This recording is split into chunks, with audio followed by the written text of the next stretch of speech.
দাও খোদা দাও আমায় আবার ওমর দারস দিল, দাও আলীর মতো বীর সেনানী, দাও আলীর মতো বীর সেনানী জগাতে নিখিল,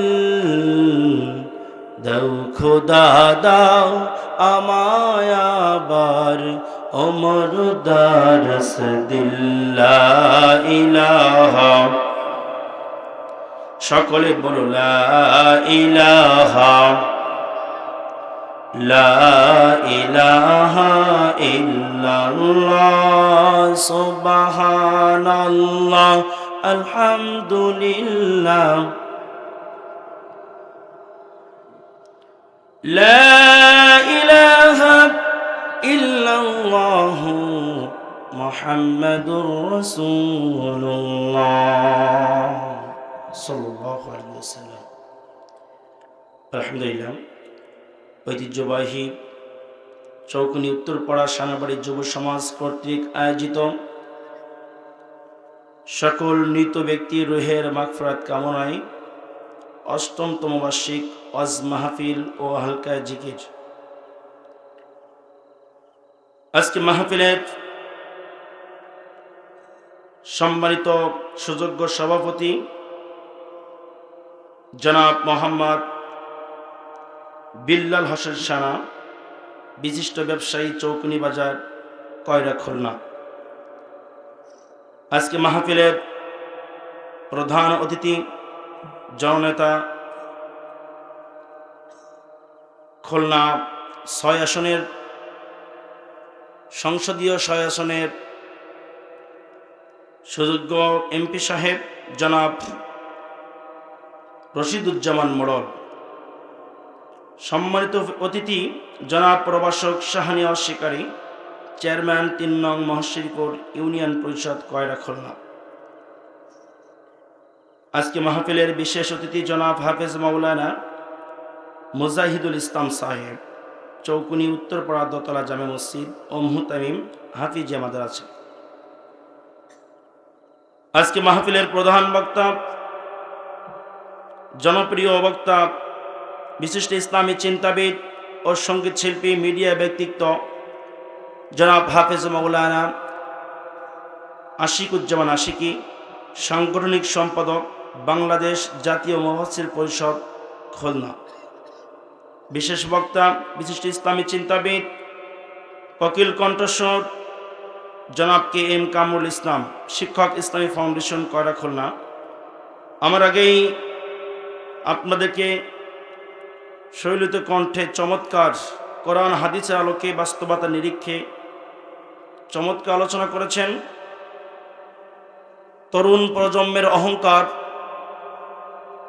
তরুণ ইসলামী আলোচক, তেজস্বী বক্তা ও মিডিয়া ব্যক্তিত্ব হাফেজ মাওলানা মফিজুল ইসলাম সাহেব, খতিব, লক্ষ্মীখোলা কেন্দ্রীয় জামে মসজিদ, পাইকগাছা, খুলনা সহ আজকে মাহফিলের পরিচালক এম মেহেদি হাসান, ছাত্র দারুল কোরআন সিদ্দিকা কামিল মাদ্রাসা সহ আমার সামনে উপবিষ্ট দিনদার, ফরজগার, খোদাবির আল্লাহওয়ালা মুমিন বান্দারা, পর্দার আড়ে রয়েছেন সম্মানিতা মা এবং বোনেরা, যতদূর পর্যন্ত মাইকের আওয়াজ যায়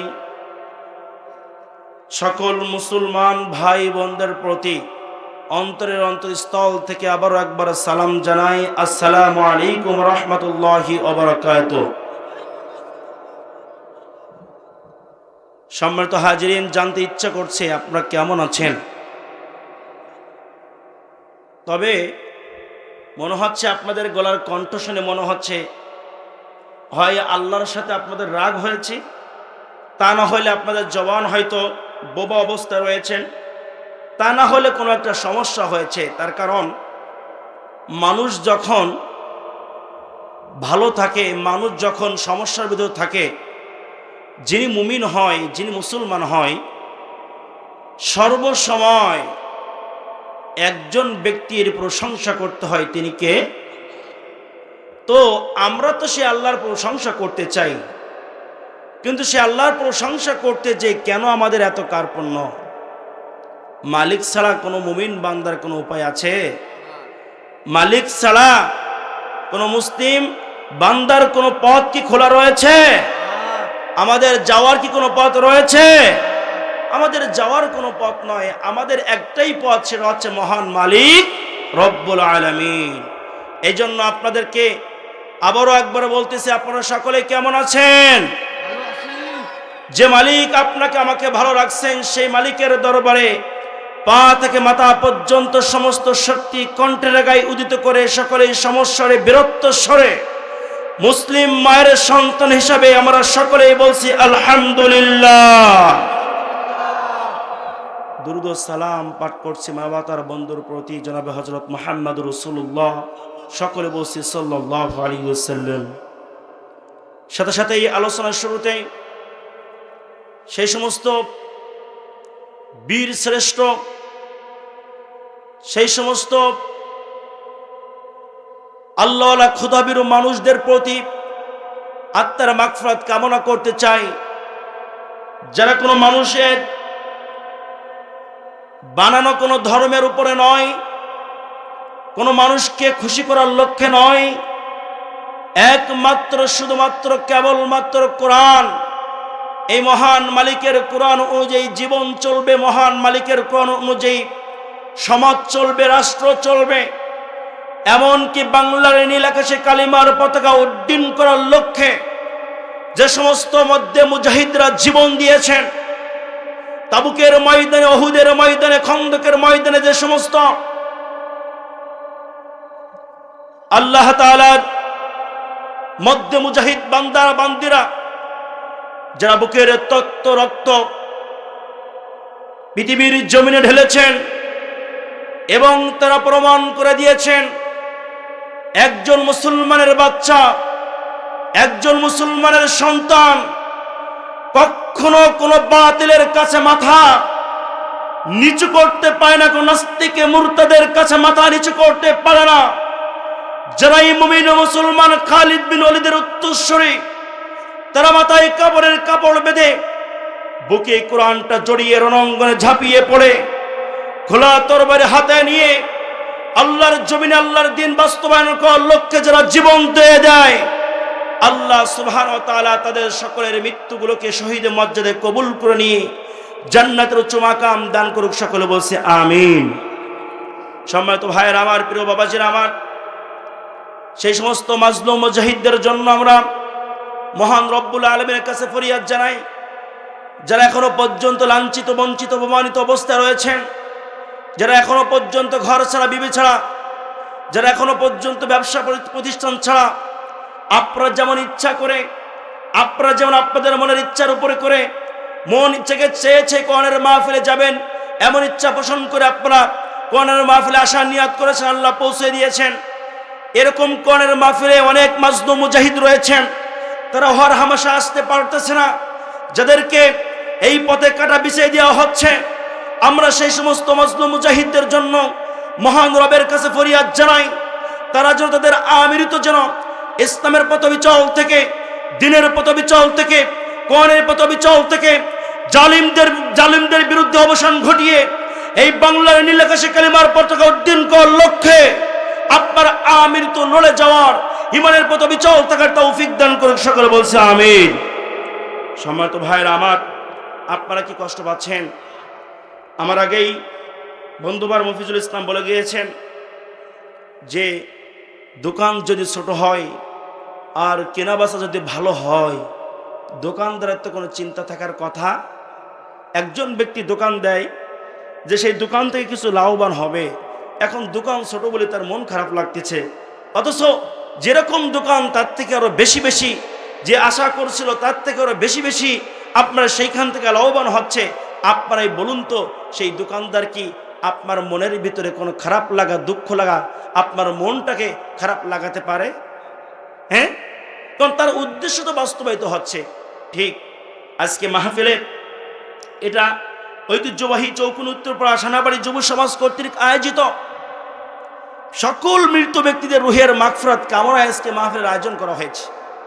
এখানে এমনও সন্তান হয়তোবা রয়েছেন, বছরের পর বছর চলে যায়, দিনের পর দিন চলে যায়, মায়ের কবরের সামনে যে একটু দু চোখের পানি ছেড়ে আল্লাহকে বলা যায় না আল্লাহ তুমি আমার মাকে মাফ করে দাও, দু চোখের পানি ছেড়ে দিয়ে বলা যায় না আল্লাহ তুমি আমার বাবাকে মাফ করে দাও, আপনার দু চোখের পানি ছেড়ে দিয়ে যাই নামাজ পড়তে বলা যায় না রব্বির হামহুমা কামা রব্বায়ানি সাগীরা। সম্মানিত ভাইয়েরা আমার, নিজের বাবা মায়ের জন্য নিজের খোঁজ থাকে না, আর তার ভিতর দিয়ে আপনাদের এলাকার কিছু যুবক ভাইরা মিলে আজকে যে আপনাদের মৃত ব্যক্তিদের, আপনাদের পিতামাতা আত্মীয় স্বজন যারা মারা গিয়েছেন তাদের সর্বশেষ একটা অনুষ্ঠান, তাদের দোয়া অনুষ্ঠান উপলক্ষ করে একটা কোরআনের মঞ্চ সাজিয়েছে। এটা কি নিশ্চয়ই ভালো কাজ না খারাপ কাজ?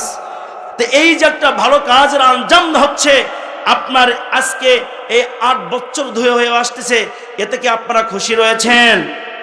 তো যারা খুশি হয়েছেন তারাই মাহফিলে আসতে পেরেছেন, আর যারা খুশি নাই তারা নিশ্চয়ই চায়ের দোকানে, দোকানপাটে, রাস্তাঘাটে টু মারামারি আপনার বিভিন্নভাবে গল্পের আড্ডায় চলতেছে। সম্মানিত ভাইয়েরা আমার, খুবই অল্প সময় কথা বলবো, শীতের রাত, প্রধান বক্তা চলে আসবেন, তবে আপনাদের মাঝে কথা বলবো যে আপনারা যে কথাগুলো শুনবেন যদি বুঝে থাকেন তাহলে আমার কথার সাথে উত্তর দেবেন। পারবেন তো ইনশাআল্লাহ? পারবেন তো ইনশাআল্লাহ? সম্মানিত হাজিরিন, আমি আজকে আলোচনার সাবজেক্ট নিয়েছি মহান রবের ইবাদত করা এবং মহান রবের দাসত্ব করা এবং তার সাথে সাথেই পিতামাতার সাথে সাধ্য ব্যবহার করা। এই হুকুম যিনি দিচ্ছেন সেই মহান মালিকের মহাগ্রন্থ থেকে কথা হবে। আপনারা সকলে শুনতে রাজি তো ইনশাআল্লাহ? সকলে রাজি তো ইনশাআল্লাহ?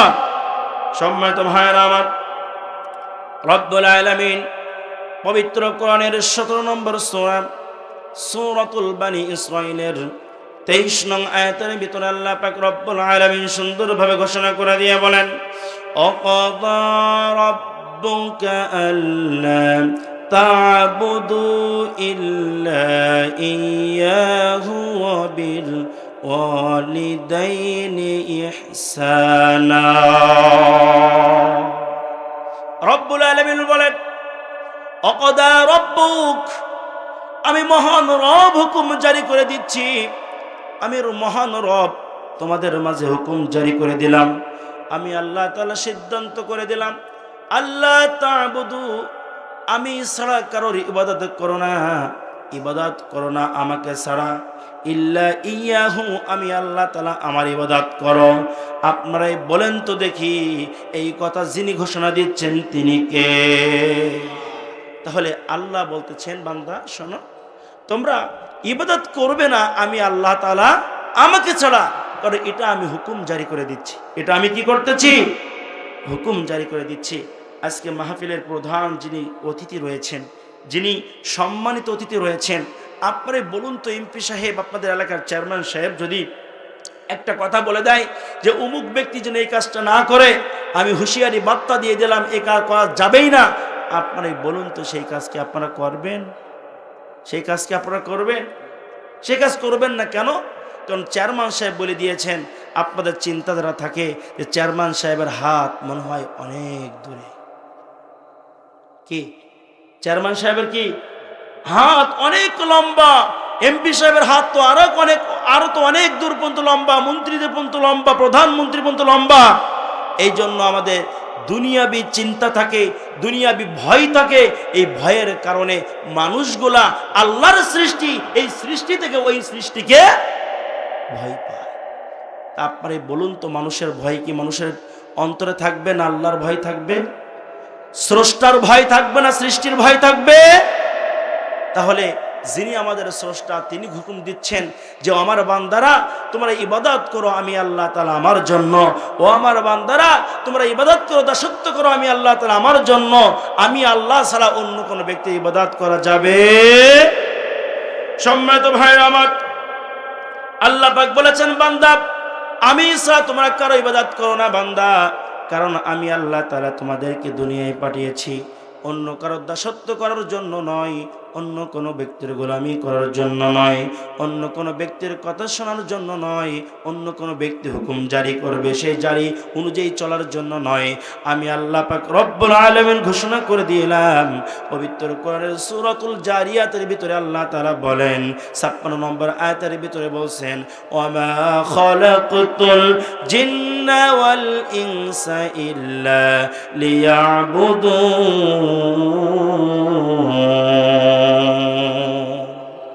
রব্বুল আলামিন বলছেন, বান্দা শোনো, আমি আল্লাহ তাআলা বলে দিচ্ছি, ও মানুষ শোনো, ও জিন জাতি তোমরা শোনো, আমি আল্লাহ তাআলা বলতেছি আমি ছাড়া কোনো ব্যক্তির ইবাদত করা যাবে না, আমি আল্লাহ তাআলা কোনো ব্যক্তির দাসত্ব করা যাবে না, আমি আল্লাহ তাআলা কোনো ব্যক্তির গোলামি করা যাবে না।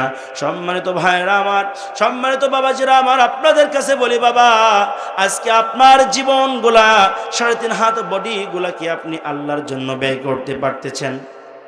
বলেন, আপনাদের জীবনগুলো কি আল্লাহর জন্য ব্যয় করতেছেন? আপনাদের জীবনগুলো যে আল্লাহ তাআলা ইবাদতের জন্য কাটাতে হবে একথা আল্লাহ তাআলা হুকুম জারি করে দিলেন। আপনারাই বলেন তো যে আপনাদের এই জীবনের ব্যাপারটা কি আপনারা নিজেরাই ফয়সালা করতেছেন নাকি আল্লাহ যেটা ফয়সালা করতেছে সেই অনুযায়ী চলতেছেন?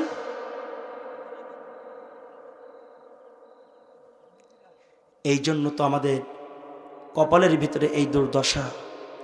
যখন আমাদেরকে আল্লাহ পাক রব্বুল আলামিন সৃষ্টি করতে চাইলেন, মহান রব্বুল আলামিন ফেরেশতাদের মাঝে এরকম সেমিনার করে দিলেন। মহান রব্বুল আলামিন ফেরেশতাদেরকে ডেকে বলেছেন, ও ফেরেশতারা শোনো, পবিত্র কোরআনের 2 নং সূরা সূরাতুল বাকারা এর 30 নম্বর আয়াতের ভিতরে আল্লাহ তাআলা বলেন, ওয়া ইয ক্বালা রাব্বুকা লিল মালাইকাতি ইন্নী জাইলুন ফিল আরদি খলিফা।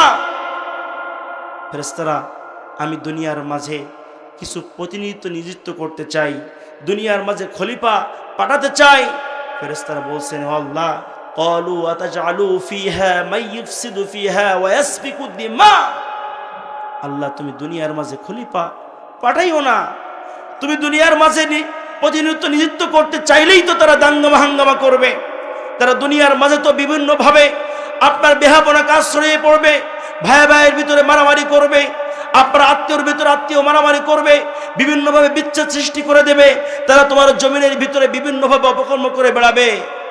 তখন ফেরেশতারা নিজেরা আল্লাহকে এই কথা বলার পরেও ফেরেশতারা আবারও বলছেন, ও আল্লাহ, আমরা তো তোমারই ইবাদত করি, আমরা তো তোমারই দাসত্ব করি, তোমারই গুণকীর্তন করি, তোমারই প্রশংসা করি। ওগো আল্লাহ, তাহলে তুমি কেন দুনিয়ার মাঝে এমন কিছু লোক পাঠাবে? তখন আল্লাহ পাক বলে দিলেন, ক্বালা ইন্নী আ'লামু মা লা তা'লামুন। ও ফেরেশতারা শুনে নাও, আমি আল্লাহ তাআলা যা জানি তোমরা তা জানো না। আল্লাহ যেটা জানে সেটা কি কোনো মানুষ জানতে পারে? আল্লাহ যেটা জানে সেটা কি কোনো নবী জানে? আল্লাহ যেটা জানে কোনো ফেরেশতা জানে? একমাত্র আল্লাহর খবর আল্লাহ নিজেই রাখে। আল্লাহ যেটা প্রকাশ করে সেটাই প্রকাশিত হয়, আল্লাহ যেটা প্রকাশ করেন না সেটা প্রকাশিত হওয়ার কথা। আপনারা কি আমার কথা বুঝতেছেন? বাবা, মাইকটা খুব ডিস্টার্ব দিচ্ছে। একটা বিষয়টা হচ্ছে, ওখান থেকে একটা বাবা বলে উঠলেন যে হুজুর আস্তে আস্তে কথা বলতেছেন, মাইকে সাউন্ড বাড়াতে বলতেছে।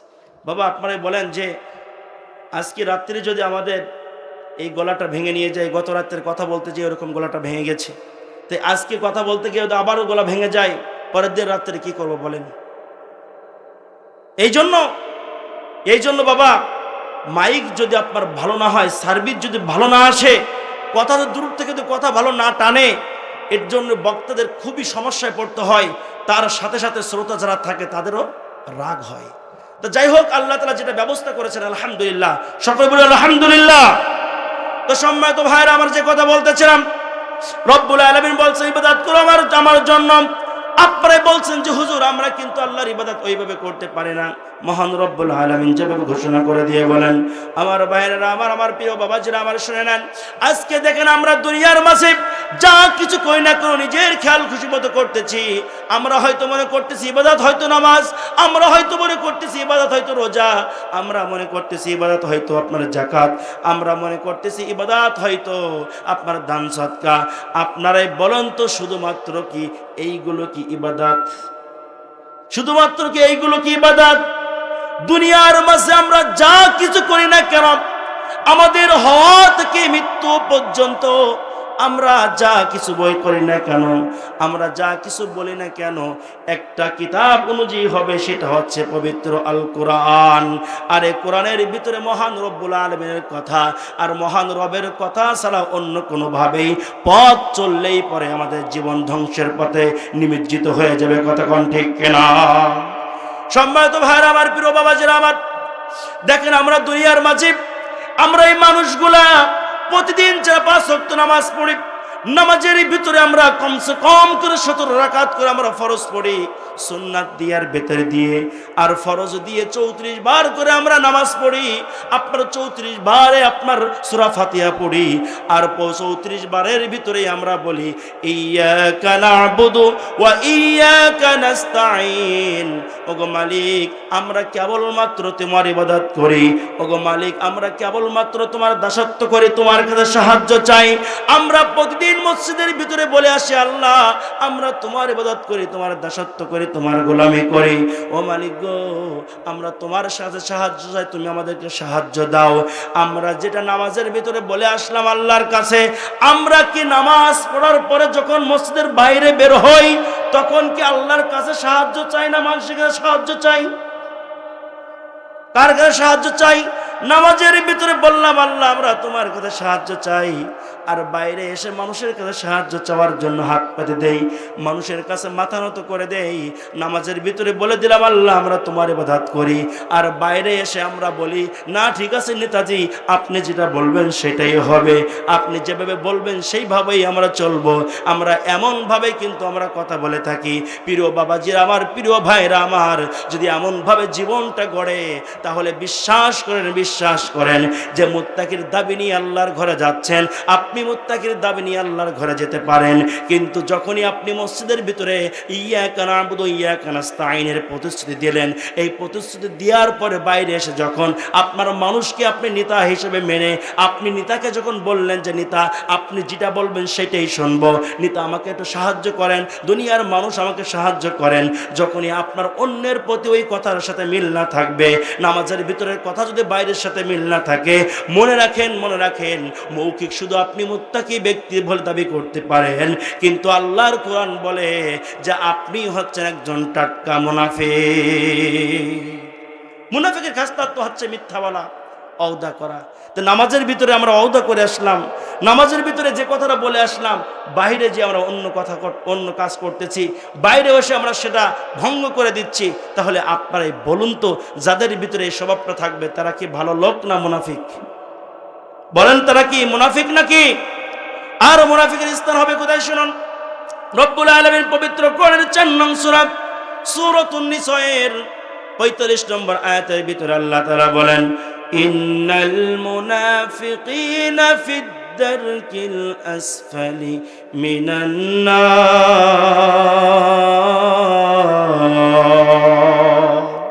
আমরা ঘোষণা করে দিই, আল্লাহ পাক রব্বুল আলামিন ঘোষণা করে দিয়ে বলেন, ও বান্দা শুনে নাও, ইন্নাল মুনাফিকিন, নিশ্চয়ই মুনাফিকদের স্থান হবে, ইন্নাল মুনাফিকিনা ফিদ দারকিল আসফালি মিনান নার, নিশ্চয়ই মুনাফিকের স্থান হবে জাহান্নামের নিম্ন স্তরে।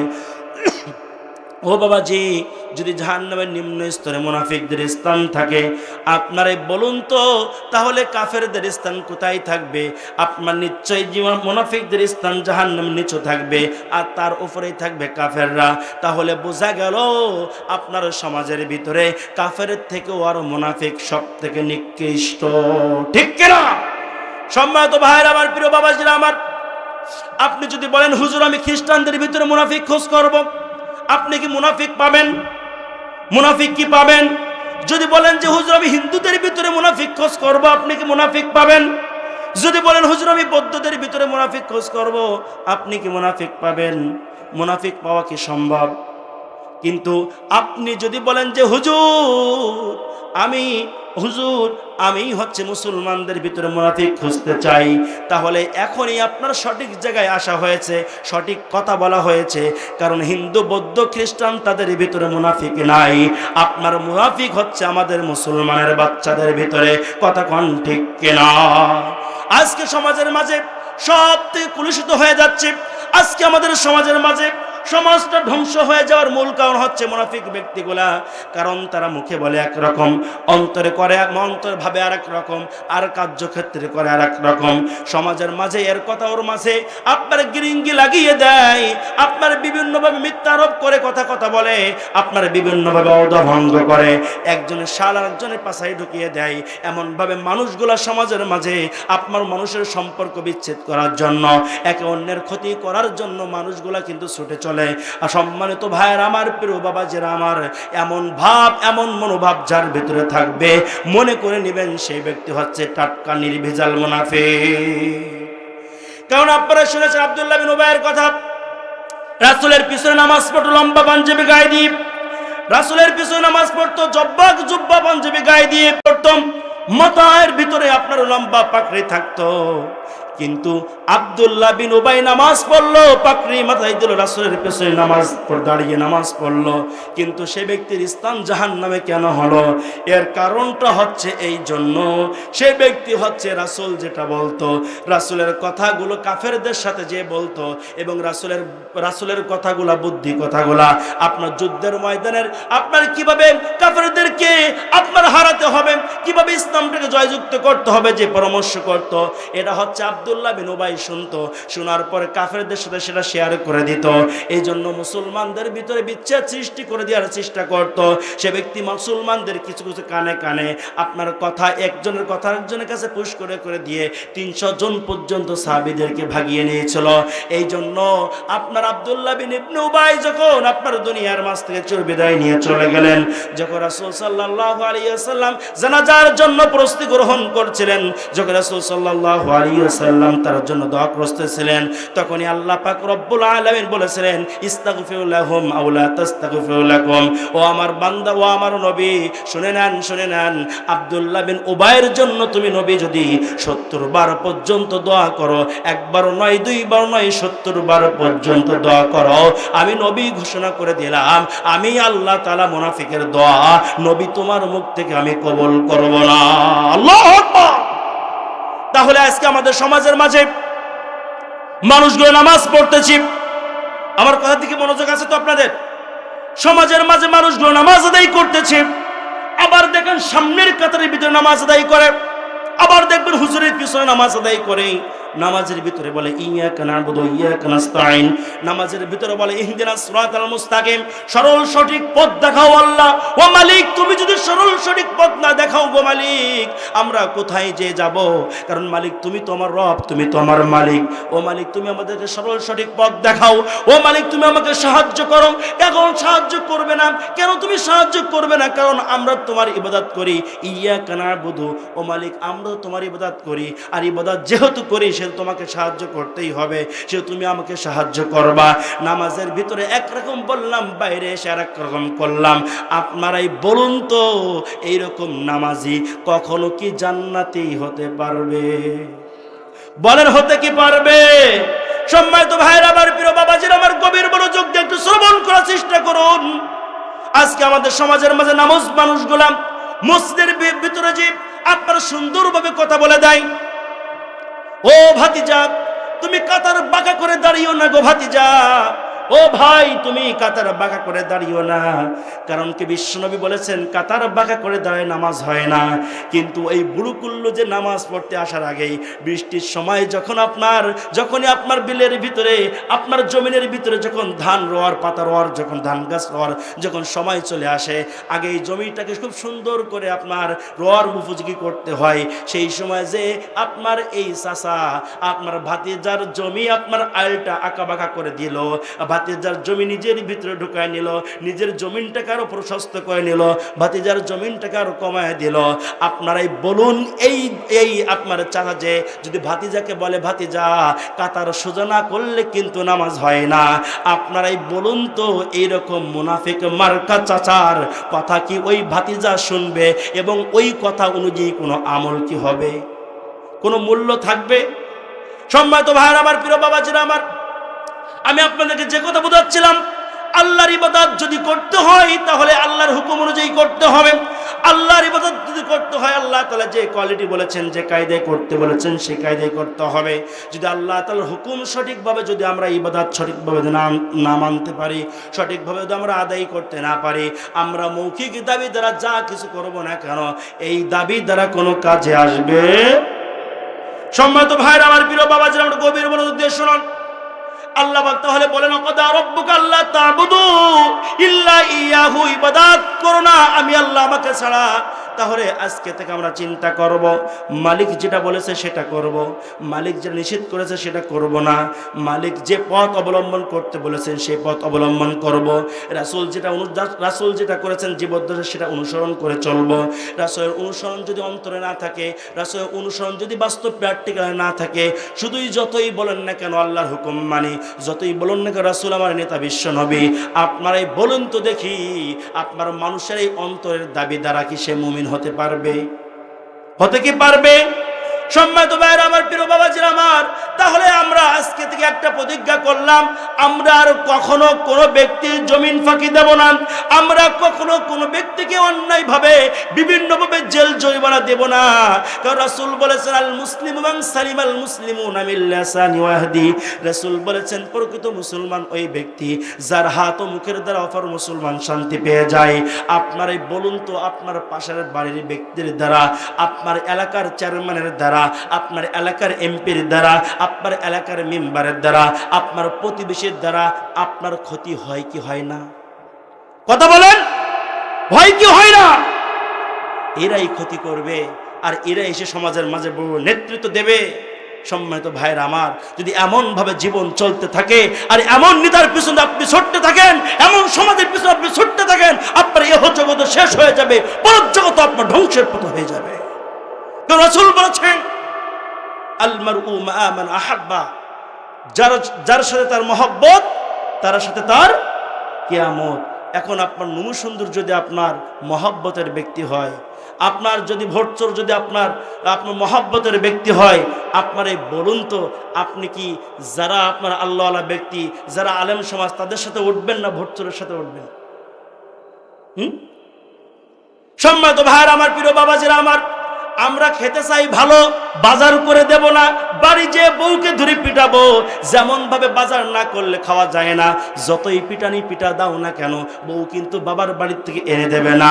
ঠিক তেমনি আপনি খারাপ ব্যক্তির সাথে জীবন যাপন করবেন, আর মরার পরে যতই বলেন না কেন বিসমিল্লাহি ওয়া আলা মিল্লাতি রাসূলিল্লাহ, রাসূল রাসূল ও রাসূল, তোমার কোলে তোমার কাছে শপথ করে গেলাম, কারণ সারা জীবন তো তোমার পথে চলেছে, তোমার পথ অনুসরণ করেছে।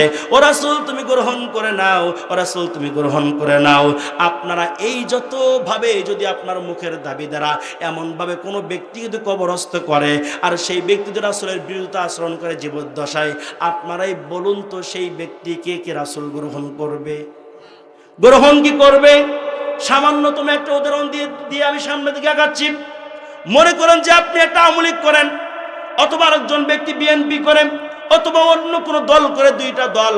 এখন মনে করেন কলা মার্কার দল করে, আম্মার কাছে এসে যদি বলেন যে ভাই গো, আপনি একটু আমাকে একটু চা খাওয়ান তো, পান খাওয়ান তো, কারণ আমি আম্মারকার দলের সাপোর্ট করি আর আপনি কলা মার্কার দলের সাপোর্ট করেন। আপনার কাছে এসে বলতেছি, আপনারাই বলুন তো ওই কলা মার্কা কি আম্মারকাকে কিছু খেতে দেবে? কারণ সারাটা জীবন, সারাটা দিন ধরে সে বলেছে আমার ভাই তোমার ভাই, আম্মারকার হবে জয়, এমন ভাবে স্লোগান দিয়েছে। আর সন্ধ্যার সময় এসে কলামার্কার কাছে এসে কলামার্কার কর্মীর কাছে চা চাচ্ছে, বিড়ি চাচ্ছে, আপনার বিভিন্নভাবে কিছু চাচ্ছে।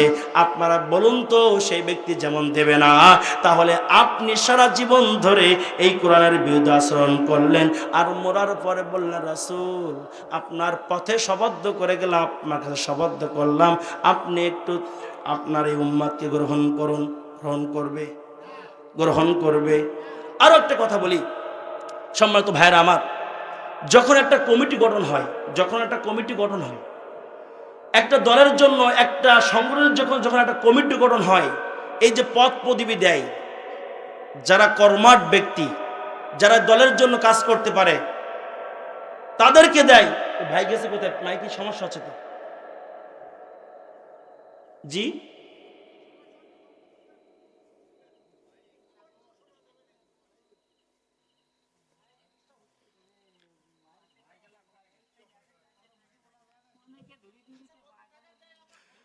সম্মানিত ভাইরা আমার, প্রিয় বাবাজিরা আমার,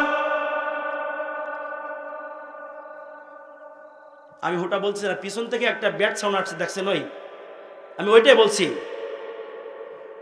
সম্মানিত ভাইরা আমার, প্রিয় বাবাজিরা আমার, যে কথা বলতেছিলাম, আপনারা মনে করেন যে কোনো একটা কমিটি গঠন করা হয়, যারা ওই আপনার সংগঠনে কাজ করতে পারে। খেয়াল করেন ভাই, একটা ব্যাট সাউন্ড আসছে, ঠিক আছে?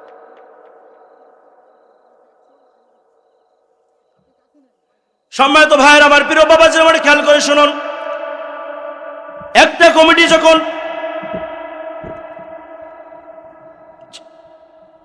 সম্মানিত বাবাজিরা আমার, প্রিয় ভাইরা আমার, যখন আপনার এই তো ঠিক আছে, তাহলে আপনারা এত ভালো বোঝেন, তো এত সময় পর্যন্ত আপনারা রেকর্ড দেননি কেন? তাহলে নিজেদের দুর্নামে নিজেরা ছড়াই নেন। জি, সম্মানিত ভাইরা আমার, প্রিয় বাবাজিরা আমার, যখন একটা সংগঠনের জন্য যখন একটা কমিটি গঠন করা হয়, আপনারা যারা কর্মী থাকে, যারা ওই সংগঠনটাকে সাপোর্ট করে, তারা দেখে যে কাকে কাকে এই কমিটির ভিতরে এই সংগঠনের বড় পদে পদে বসালে ভালো হয়, তাদের দ্বারা কিভাবে আমার সংগঠনটা চলবে এমন ব্যক্তিকে বসানো হয়। নাকি আপনার যারা চলবে না, বড় হয়ে গেছে, যাদের কোনো হাতও চলবে না, পাও চলবে না, মুখও চলবে না, টাকাও খরচ হবে না, এমন ব্যক্তি কমিটি হয়? কমিটি হয়? দেখেন, আল্লাহ তাআলা পবিত্র কোরআনে বলছে, ইন্নামা ইয়ামুরু মাসাজিদাল্লাহ মান আমানা বিল্লাহি ওয়াল ইয়াউমিল আখির ওয়া আকামাস সালাওয়াত ওয়া আতাজ যাকাত। 5 শ্রেণীর ব্যক্তিকে মসজিদ কমিটিতে রাখার কথা বলছেন। তো আল্লাহর কোরআন যেটা বলে, আল্লাহ তাআলা যেটা ঘোষণা করে, এর দিকে মানুষের খেয়াল থাকে না। শুধু খেয়াল থাকে মসজিদ কমিটি করতে হবে কার, যে কার টাকা আছে, কারিগরি টাকা ঢেলবে, সুদ ঘুষির টাকা দেখার কোনো সমস্যা নাই, ওইগুলো ঢেললেই হবে। পকেটের টাকা যার, যে ব্যক্তি বেশি খরচ করতে পারে, তাকেই বড় বড় পদ দেওয়া হয়। আপনারাই বলুন তো সম্মানিত ভাইয়ের আমার, প্রিয় বাবাজিরা আমার, যার পকেটের টাকা থাকে না, সে ব্যক্তি কখনো বড় পদ পায়?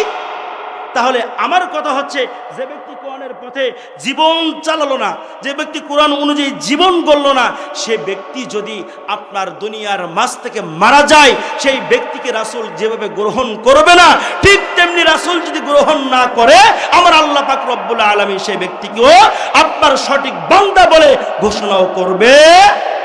তাহলে আমাদের জীবন গড়তে হবে রাসূলের অনুসরণ করে, আর ইবাদত করতে হবে আল্লাহ তাআলার হুকুম অনুযায়ী।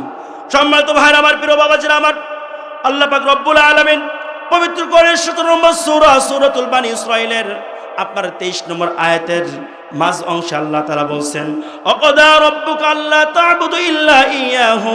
আল্লাহ পাক পরের অংশে বলছেন, ওয়াবিল ওয়ালিদাইনি ইহসানা। কি বলছেন? ওয়াবিল ওয়ালিদাইনি ইহসানা। আল্লাহ হুকুম জারি করে দিলেন, আল্লাহ প্রজ্ঞাপন জারি করে দিলেন, ও বান্দা শোনো, তোমাকে অবশ্যই তোমার পিতামাতার সাথে সাধ্য ব্যবহার করতে হবে, মায়ের সাথে বাবার সাথে সুন্দর ব্যবহার করতে হবে।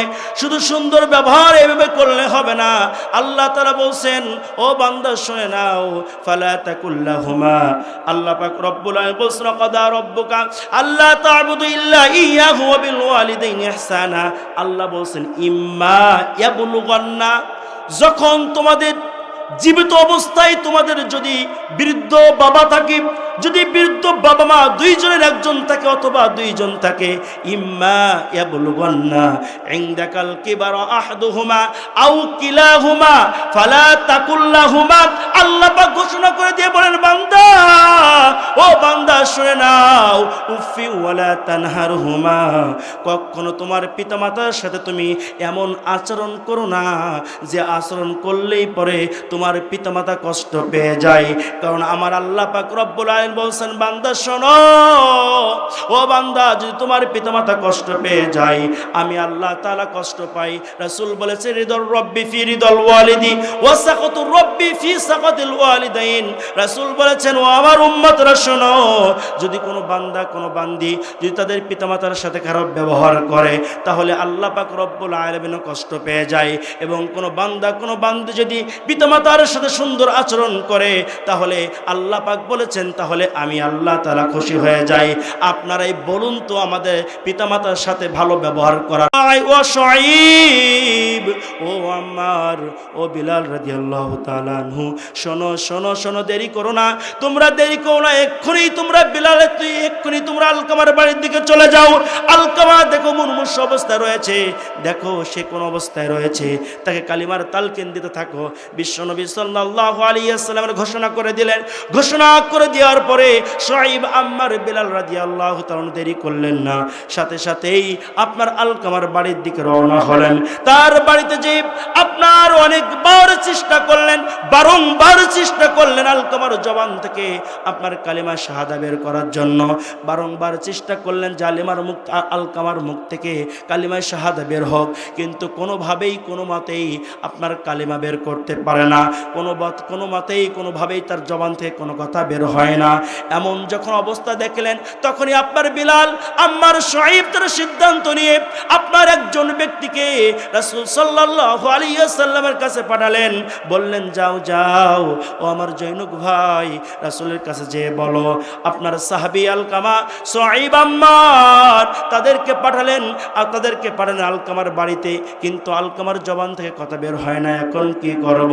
জৈনক ব্যক্তি যখন বিশ্বনবী সাল্লাল্লাহু আলাইহি ওয়াসাল্লামের কাছে যখন এই সংবাদ দিলেন, দেওয়ার সাথে সাথেই বিশ্বনবী সাল্লাল্লাহু আলাইহি ওয়াসাল্লাম বলছেন, ও জৈনক ভাই, আপনি একটু বলে দেন আলকামার কি কোনো মা বেঁচে আছে নাকি বাবা বেঁচে আছে, অথবা বাবা মার কোনো কেউ কি বেঁচে আছে? এমন কথা যখনই বললেন, এমন কথা যখনই মানুষের মাঝে যখনই আপনার সেই ব্যক্তিকে শোনায় দিলেন, ওই জৈনক ব্যক্তি বলছে, ইয়া রাসূলুল্লাহ, ইয়া হাবিবাল্লাহ, আলকামার মা বেঁচে আছে, বাবা তো বেঁচে নাই। রাসূল সাল্লাল্লাহু আলাইহি ওয়াসাল্লাম বলছেন, যাও যাও যাও, বৃদ্ধা মায়ের কাছে চলে যাও, যে বলো যে রাসূল আপনার সাথে দেখা করতে চাই, বিশ্বনবী আপনার কাছে দেখা করতে চাই। রাসূল সাল্লাল্লাহু আলাইহি ওয়াসাল্লামের কথা শুনলেন জৈনক ব্যক্তি, আপনার রাসূল সাল্লাল্লাহু আলাইহি ওয়াসাল্লামের সংবাদ পৌঁছে দেওয়ার জন্য বৃদ্ধা মায়ের কাছে চলে গেলেন। জৈনক ব্যক্তি বৃদ্ধা মায়ের কাছে ছুটে চলে গেলেন। বৃদ্ধা মায়ের কাছে বললেন, ও বুড়িমা, বিশ্বনবী আপনার কাছে আমাকে পাঠালো। যখন এই কথা বললেন, আপনার বুড়িমার মনটা হঠাৎ করে কেঁপে উঠল। বলছেন, বিশ্বনবী আমার কাছে পাঠালো কেন? বলছেন যে বিশ্বনবী বলেছেন আপনার সাথে দেখা করতে চাই আলকামা, আপনার সাথে দেখা করতে চাই বিশ্বনবী, আপনার সাথে দেখা করতে চাই, আপনার সাথে একটু কথা বলতে চাই, অথবা আপনি একটু বিশ্বনবীর সাথে দেখা করতে চলুন। যখনই আপনার এই বুড়িমা এই কথা শুনলেন, তখন বলছেন, আমার জীবন উৎসর্গ হয়ে যাক, আমার জীবন উৎসর্গ হয়ে যাক বিশ্বনবীর জন্য, আমার জীবন উৎসর্গ হয়ে যাক রাসূলের জন্য, কারণ আমার জীবন উৎসর্গ এই জন্য হয়ে যাক, বিশ্বনবী আমার সাথে দেখা করতে চাই, বিশ্বনবী আমার সাথে সাক্ষাৎ করতে চাই, বিশ্বনবীকে আমার কাছে আসা লাগবে না, আমি কষ্ট করে হলো বিশ্বনবীর কাছে ছুটে যাব। যখন এই কথা বললেন, বুড়িমা আস্তে আস্তে করে আপনার লাঠি ভর দিয়ে দিয়ে বিশ্বনবী সাল্লাল্লাহু আলাইহি ওয়াসাল্লাম আলকামার বাড়ির দিকে ছুটে চলে গেলেন। আর আপনার বিশ্বনবী সাল্লাল্লাহু আলাইহি ওয়াসাল্লামের দিকে বুড়িমা চলে গেলেন, যে বলছে, ইয়া রাসূলুল্লাহ, ইয়া হাবিবাল্লাহ, আসসালামু আলাইকুম, আপনি আমার সালাম গ্রহণ করে নিন এবং আমার জীবনটা আপনার জন্য উৎসর্গিত হয়ে যাক। বুড়িমা বললেন, ইয়া রাসূলুল্লাহ, আপনি কি জন্য আমার কাছে পাঠালেন?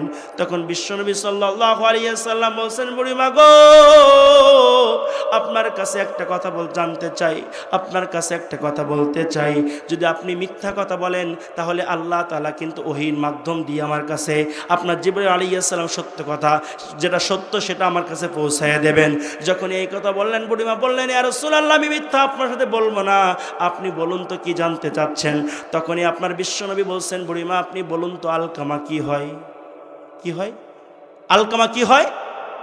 আলকামা হয় সন্তান। তখন বুড়িমা চোখের পানি দরদর করে ছেড়ে দিয়ে বলছে, ইয়া রাসূলুল্লাহ, ও দয়ার নবী, ও দয়ার রাসূল, আমি মিথ্যা কথা বলবো না, আলকামা তো হয় আমার সন্তান। তখন বিশ্বনবী বলছেন, ও বুড়িমা, আপনি একটু বলে দিন তো যে আপনার সন্তান আলকামার প্রতি আপনি খুশি রয়েছেন কি বিরাজ রয়েছেন? তখন বুড়িমা বললেন, ইয়া রাসূলুল্লাহ, ইয়া হাবিবাল্লাহ, আমার সন্তান আলকামার প্রতি আমি খুশি না। তখন বুড়িমা, তখন রাসূল সাল্লাল্লাহু আলাইহি ওয়াসাল্লাম বলছেন, আপনার সন্তানের প্রতি আপনি কেন খুশি না? বলছে, ইয়া রাসূলুল্লাহ, ইয়া হাবিবাল্লাহ, আমার সন্তান দান করে, আমার সন্তান যাকাত দেয়, আমার সন্তান বিভিন্নভাবে আপনার দিনের কাজে সময় লাগায়, নামাজ পড়ে, রোজা রাখে, হজ করে। আমার সন্তান আমার কথা শোনে না। আমার সন্তান যেদিনকে বিয়ে করেছে সেই দিন থেকে বউকে বেশি প্রাধান্য দিয়ে দেয়, আর আমি সন্তান আমার কোনো কথা শোনে না।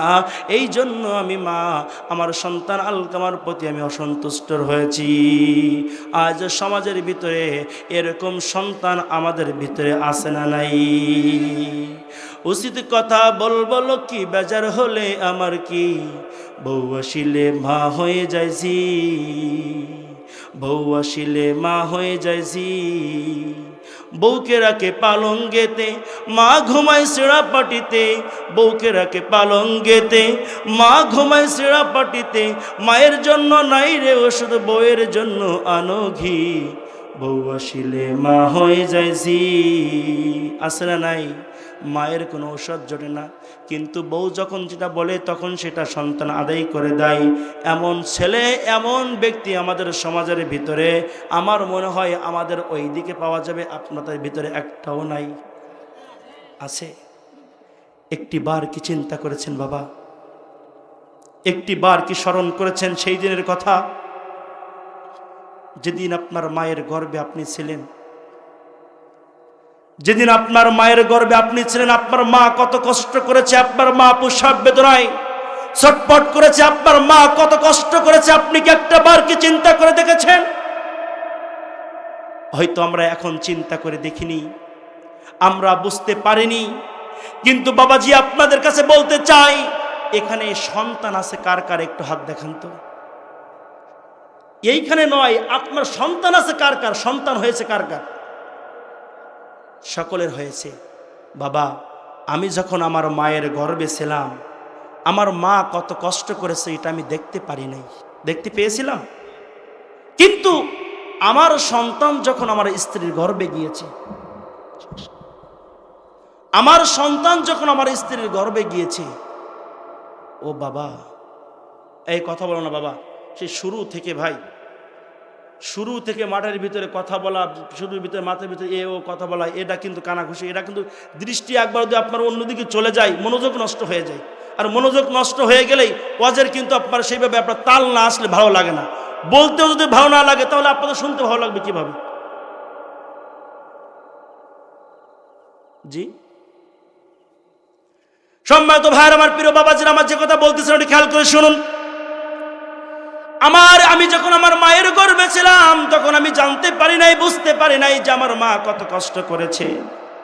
কিন্তু যেদিন আমার স্ত্রীর গর্ভে আমার সন্তান গিয়েছে, সেই দিন থেকে আমি বুঝতে পেরেছি, আমার স্ত্রী যখন যেদিনকে আমার সন্তানকে প্রসব করেছে, ডেলিভারি যেদিনকে আমার সন্তান হয়েছে, সেদিনকে আমি বুঝতে পেরেছি যে আমার মা কত কষ্ট করেছে। ও বাবা, ও আমার ভাইয়েরা, একটু মনোযোগ দিয়ে শুনুন তো বাবাজি। আমরা যখন মায়ের গর্ভে ছিলাম তখন এইভাবে টেকনোলজির সময় ছিল না, এরকম ডিজিটাল পদ্ধতি ছিল না। আর বিশেষ করে যাদের বয়স এখন 50 বছর হয়ে গেছে, তখন তাদের মায়ের ব্যাপারে তো তাদের অনেক কত কষ্ট, কত কথা। এখন দেখেন রাস্তার পাকা, পায়ে কাদা লাগে না, এখন দেখেন পিচ, আপনার কোনো সমস্যা হয় না। কিন্তু বাবাজি গো, একটু আপনাদের কাছে বলি, এখন যদি যখন আপনার কোনো সন্তান, কোনো দাম্পত্যের জীবনে কোনো মায়ের যখন গর্ভে যখন প্রথম বাচ্চা চলে যায়, যাওয়ার পরে যখন তার একটা শরীরের ভিতরে স্বাভাবিক পরিবর্তন আসে, তার শরীরটা অসুস্থ হওয়া শুরু করে দেয়, আপনার বমি করা শুরু করে দেয় কিনা? যখনই বমি করা শুরু করে দেয়, তখনই তো আপনার যে স্বামী থাকে, এখন ডিজিটাল যুগের ডিজিটাল স্বামী স্ত্রী বমি করে দেখতে পারে না, কারণ এখন তো ডিজিটাল যুগ রয়েছে। এখন মানুষের মাঝেই আপনার মুহূর্তের ভিতরে ডাক্তারের খবর পৌঁছানো যায়, মুহূর্তের ভিতরে ডাক্তারের কাছে যাওয়া যায়, মুহূর্তের ভিতরে আলট্রাসাউন্ড করা যায়, শরীরের ভিতরে কি হয়েছে এটা দেখা যায়। আপনার সাথে সাথেই স্বামী কিন্তু স্ত্রীকে নিয়ে আপনার ডাক্তারের পরামর্শের জন্য ছুটে চলে যায় কিনা? সবাই বলেন যায় কিনা? বলি বাবা গো, আজকে আপনার স্ত্রী একটু বমি করেছে, তাই আপনি ডাক্তারের কাছে নিয়ে যাচ্ছেন। কিন্তু যখনই মায়ের গর্ভে 40 বছর, 30 বছর, 50 বছরের বাবাজিরা যখন মায়ের গর্ভে ছিলেন, আপনার মা কি এই বমি করার সাথে সাথেই মায়ের যখন পেটের ভিতরে লাতিগোতা হয়েছে, সাথে সাথে কি ডাক্তারের কাছে যেতে পেরেছে? যাওয়া কি সম্ভব হয়েছে? আরে মা কি কত বড় ধন, একটু চিন্তা করে দেখুন তো বাবা। যেদিনকে মায়ের গর্ভের ভিতরে গিয়েছি সেই দিন থেকে মায়ের বমি শুরু হয়েছে। আপনার দিন যায়, রাত যায়, মাস চলে যায়, যখনই 4-5 মাস হয়ে যায়, যখনই হাত পা হয়ে যায়, তখনই মায়ের কলিজায় লাথি মেরেছি। দেখেছি যখন স্ত্রীর গর্ভে সন্তান গিয়েছে, স্ত্রী যখন ঘুমাতে যায়, আপনার হঠাৎ হঠাৎ করে রাতের আধারে ঘুম থেকে উঠে আপনার কান্না শুরু করে দেয়। আপনার ঘুম থেকে শোয়া অবস্থায় হঠাৎ করে বসে পড়ে। দেখেছি ভাত খাইতে খাইতে আপনার স্ত্রীগুলো দাঁড়িয়ে যায়। কেন যায় জানেন? যে আপনার মায়ের গর্ভে সন্তান। কেন যায় জানেন? স্ত্রীর গর্ভে সন্তান। আর এই একটা মানুষের পেটে যদি 5 কেজি ওজনের যদি একটা ইট বেঁধে দেওয়া হয়, আপনি সহ্য করতে পারবেন? পুরুষদের যদি আপনার পেটে একটা করে ইট বেঁধে দেওয়া হয় 5 কেজি ওজনের, আপনি কয়দিন নিয়ে পড়বেন? তারা কিন্তু এরকম ইটের মতো ওজনের থেকে ওর বেশি ওজন। এরকম ভারলা একটা ব্যক্তি, জীবিত মানুষের পেটে জীবিত একজন ব্যক্তি, আল্লাহর হুকুমে, আল্লাহর ইশারায় এই সমস্ত মায়েরা কিন্তু আপনার পেটে নিয়ে নিয়ে চলেছে। ও আমার বাবাজিরা, আমার ভাইয়েরা, কিন্তু আজকে আমাদের সমাজের যুবকগুলো বোঝে না, আজকে আমাদের সমাজের ভাইগুলো বোঝে না, আজকে আমাদের সমাজের মানুষগুলো বোঝে না। কিন্তু বাবা মা এখন আছে, এখন বুঝতেছেন না। কিন্তু যাদের মা গিয়েছে তারা বুঝতে পেরেছে দুনিয়ার মাঝ থেকে তারা কি হারিয়েছে। ছেলে যদি কোথাও যায়, মায়ের মন কাঁদিতে রয়, কখন আসবে বাসা ফিরিয়া। ছেলে যদি কোথাও যায়, মায়ের মন কাঁদিতে রয়, কখন আসবে বাসা ফিরিয়া। কে ডাকবে আর খোকা বলে, মা যদি মোর যাই গো চলে। কে ডাকবে আর খোকা বলে, মা যদি মোর যাই গো চলে। না খাইলে কেউ বলবে না, খাইছো শুনি রে খোকা মনি। একটু দাঁড়াও মাইরে দেখি। যখন মা বেঁচে ছিল তখন সন্তানের প্রতি আপনার কতই না ভালো ব্যবহার করেছিল, সন্তান তখন বুঝতে পারে নাই। কিন্তু যখন মা দুনিয়ার মাঝ থেকে চিরবিদায় নিয়েছে, ওই মা, ওই সন্তান তখন বুঝতে পেরেছে তার মা দুনিয়ার মাঝে কি সম্পদ ছিল।